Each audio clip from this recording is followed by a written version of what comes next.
One thing is clear, spring has arrived. This may be only my second year in Vermont, but I've already learned one thing. The weather at this time of year is predictably unpredictable. The grass is looking green, some of the trees too, and in the springtime, some of that green is all covered with beautiful white snow. Mud is an essential and ever-present element, and on some days the mud is completely frozen. Some days it's not. Gardens are showing growth. There's a lot we're not seeing, though, that's happening underground. Spring in Vermont calls us to fortitude and faith and flexibility. And those three virtues may well be useful to all of us and in this particular spring at the First UU Society of Burlington. My name is the Reverend Patricia Hart, and I am the Developmental Senior Minister at this First UU Society in Burlington. And this is another in a series of updates that I'm doing in order to try to stay in touch with all of you during these months of pandemic.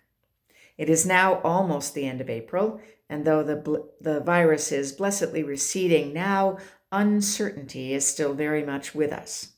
The staff and the board and I are wading through many questions about how and when we will reopen the meeting house. Lots of questions. Firm answers are more elusive, but here's what we know at this point. Our target date for reopening fully, including in-person Sunday worship in the sanctuary, is mid-September. If all goes well and the virus cooperates, there will be a celebratory in-gathering service the Sunday after Labor Day, almost like usual. Everyone will, of course, be welcome, and some will not yet feel safe or comfortable being inside with lots of people, even if the windows are open.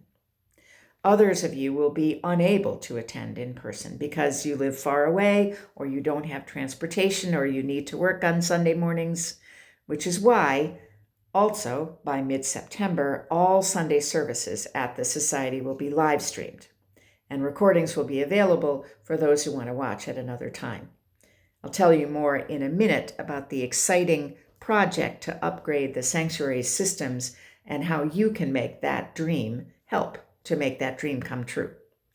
But first, what's happening between now and September? There are 4 months, May, June, July, August. Each one we think will be a little bit different from the one before as we reopen bit by bit. And the whole time we will observe universal guidance, which is the set of guidelines the state of Vermont is giving us, including face masks and distancing for all events. We will, for the time being, continue our policy of not having in-person meetings in the building. Outside, that's a different story. The Wednesday evening Love and Justice Vigils have already begun again. They start every Wednesday at 5:15. And the Racial Justice Vigils on the first Sunday of the month that we were doing, those are starting again this coming Sunday at 1 o'clock. The first one will be on May 2nd. Throughout May, we plan to allow gatherings of up to 25 people on the grounds of the meeting house, and they will need to be scheduled ahead of time with Mary Williams in the office. In June and July, we anticipate those small gatherings will continue, and we'll encourage them. Things like the labyrinth walk at the summer solstice, and maybe picnics, if we're allowed at that point to be picnicking outside together.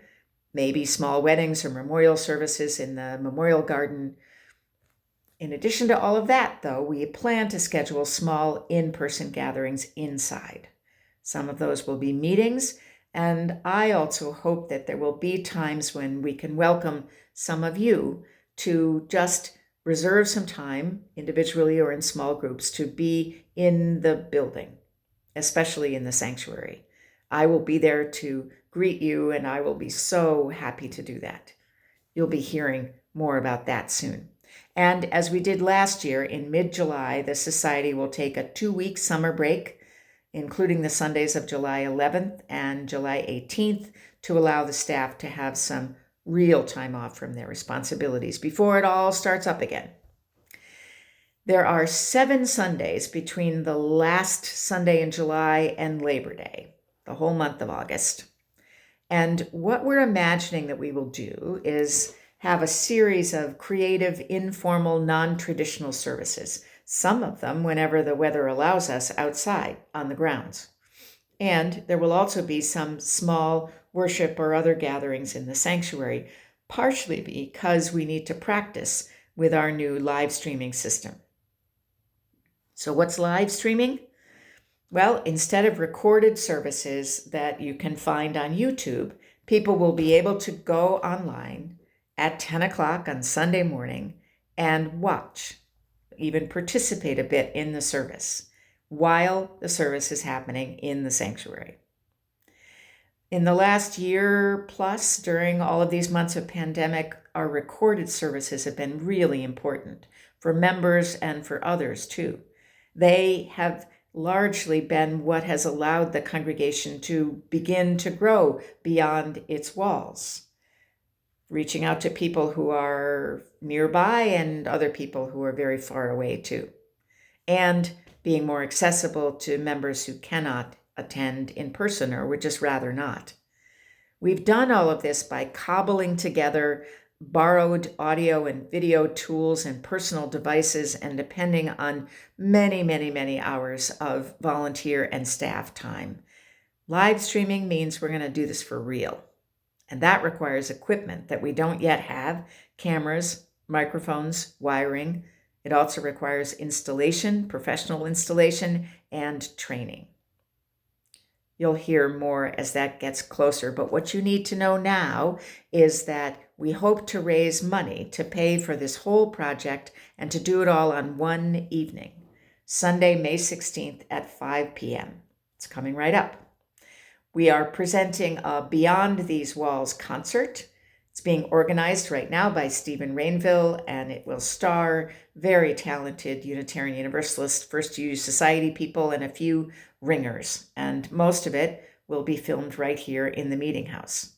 It is going to be a wonderful night, and our goal for donations that night is $35,000, which is the total cost of the project. Some of us will give small amounts, others of us will give larger amounts, and together we can do it. There are no tickets required, but you will need the Zoom link, so you'll need to watch for that in the e-news and on the website. And I hope that you will tell your friends. This one-time event is only happening one time, so you won't want to miss it. Fortitude and faith and flexibility, springtime virtues that we can practice together. Take very good care of yourselves. I do so hope to see you soon. Many blessings.